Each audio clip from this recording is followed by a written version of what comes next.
Book of Heaven, Volume 29, June 16, 1931. Jesus prays. The necessity to possess a good in order to be able to communicate it to others.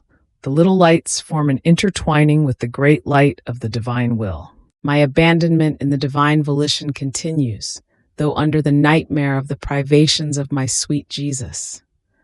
Poor heart of mine, how tortured it is, fatigued, for it cannot find the one who makes it breathe his celestial air and palpitate the life of his very heartbeat. My Jesus, my life, did you yourself not use to tell me that you wanted me to live and breathe your divine air and to form my life in your own heartbeat so that mine might be dissolved in yours and live of your heartbeat and therefore of your love, of your pains, and of the whole of yourself? But while my poor heart poured itself out because of the pain of the privation of my beloved Jesus, I felt him move sensibly in my interior, and with clear voice his words resounded to my hearing, saying with unspeakable tenderness, Holy Father, I pray you for my children and for all those whom you have given me and whom I recognize as mine.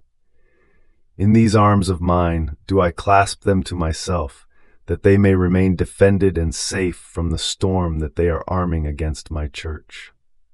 Then he added, My daughter, how many volte-face there will be, how many masks will unmask themselves. I could no longer bear their hypocrisy. My justice was filled with so many pretenses, and therefore they could no longer keep the mask that covered them. Therefore pray together with me, that those who must serve my glory may remain safe, and those who want to strike my church, confounded.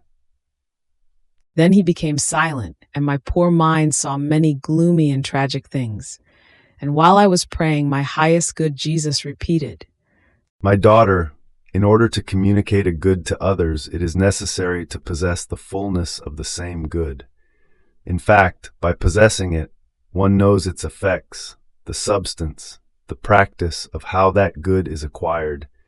Therefore, he will have the virtue of being able to infuse it in others, of knowing how to tell its beauties, the prerogatives, the fruits which that good produces. But if the soul has acquired just a sip of a good, of a virtue, and wants to start teaching it to others, she will not know in depth the fullness of that virtue. Therefore, she will not be able to retell its great good, nor to give the practice of how to acquire it. So, she will make the impression of a child who, having learned just the vowels, wants to act as a teacher to others. Poor child, he will act as a teacher for mockery, because he will not be able to go forward into other teachings. This is why the true saints have first filled themselves with love, with divine knowledges, with invincible patience, and other things. And when they have filled themselves so much, to the point of no longer being able to contain it within themselves, the outpouring of the good which they possessed that came out, they communicated to the peoples, and their word was fire, was light, and they taught, not in a superficial way, but in a practical and substantial way, the good which they possessed. This is the reason why many want to act as teachers, and they do no good, because sufficient food is lacking in them. How can they nourish others? Then, after this, I abandoned all of myself in the supreme fiat, and my poor mind wandered within it, and I remained as though enraptured in seeing, before me, the divine being and an interminable light, disposed as many innumerable rays coming out from the center of it. These rays were very often intertwined with little lights, which were bound to the interminable rays of the adorable majesty, and which seemed to be a birth from the same light, and nourished themselves with light, to be formed as life of light and grow as God wanted them. What enchantment is the divine height! Its presence enraptures, the eye is lost in its immensity, and its beauty, the multiplicity of its infinite joys, is so great that they seem to fall down more than pouring rain from its divine being. So one feels oneself being struck dumb, and therefore one can say little or nothing. Then, while I was all immersed in what was present to my mind, my beloved Jesus told me, Daughter of my divine volition, look, This immense light is nothing other than the emanation of our will from the center of our divine being.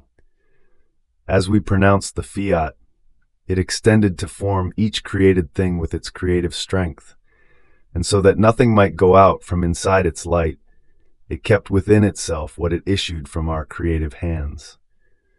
So, those intertwinings with the rays of our light that you see are nothing other than all created things.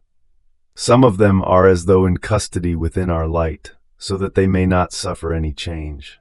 Others, and these are the creatures who live in our will, are not only in custody, but in act of receiving continuously from God, in order to grow, to nourish themselves with light, and form with their little lights and intertwining with the very divine volition, so as to let it operate in the little light. So, these little lights give the field to our divine fiat, to render it continuously operating in them. It seems that they give us something to do, and they let us continue the work which, with so much love, we started in creation.